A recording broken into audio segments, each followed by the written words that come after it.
Hi, benvenuto e buongiorno. Welcome and good day to a very special Italiano edition of Busting the Narrative.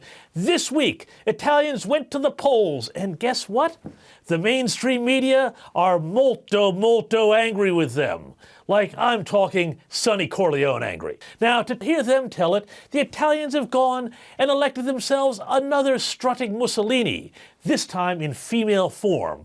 So, who is this new would-be dictator of the boot?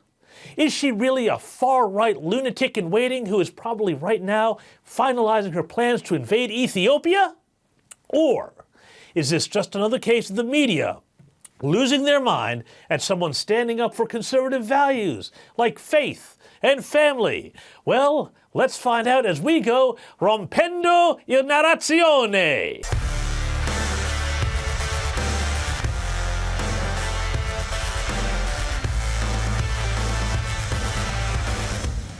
Now, in case you haven't gotten a chance to meet who I'm talking about, have a listen to a bit of this speech Georgia Meloni, just elected Prime Minister of Italy, gave a few years ago. Potrei farne tante altre di queste domande.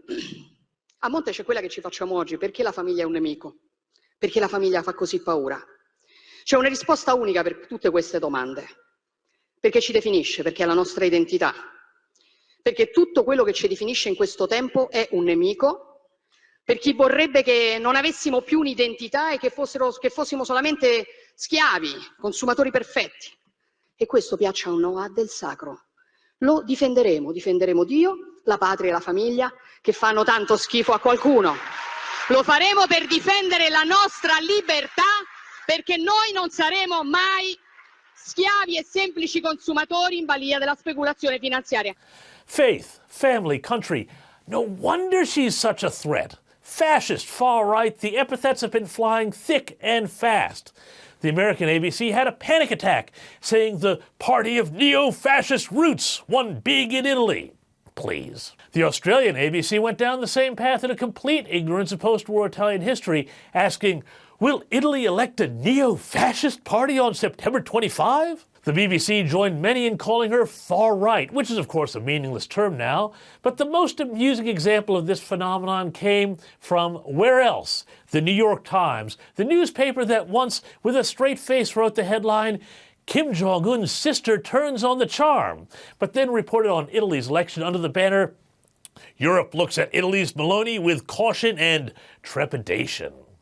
Hey, so much for supporting strong women, right?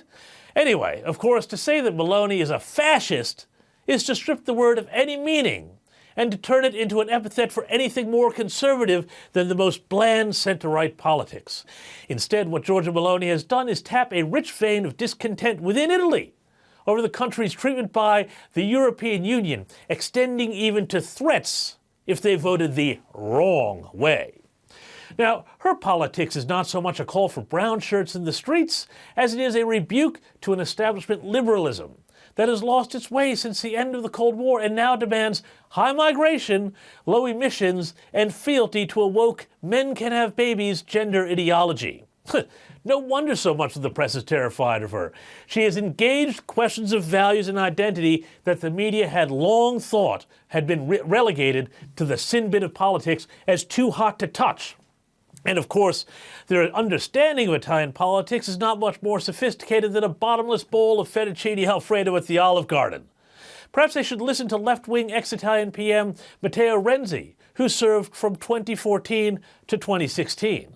But personally, frankly speaking, I was against Georgia Meloni. So I'm not the best friend, and we grew up together in politics, but we are and will be rival always. At the same time, I think that is not a danger for Italian democracy. But the ideas are now there is a risk of fascism in Italy is absolutely a fake news. She won election, particularly because populism a lot of times won in Italy. Seriously, when it comes to understanding Italy and fascism and, well, pretty much anything else, the left-wing media looks about as clever as Family Guy's Peter Griffin when he tried to speak Italian at the deli. I always wanted to come in here, and now that I got a mustache, the timing feels right. Wow, all this stuff looks pretty good. Can we get some salami and... Brian, let me handle this. Scusi, babidi-boopy? Che cosa? Peter, what are you doing? Speaking Italian. Babidi-boopy? Babidi-boopity-babidi-babidi. Peter, you can't speak Italian just because you have a mustache. Boopity-bapa. Boop-a-beep-boop-a-bapa-beep-a-bapa. Tu sei un pazzo, va vedi qui! Sono stanco di te, ti do un pugno nella testa! Ti uccido con questa carne! Thanks for watching. I am James Morrow, and to support this channel, please like, share, and subscribe below. And I'll see you next week for more Busting the Narrative. Ciao, ciao.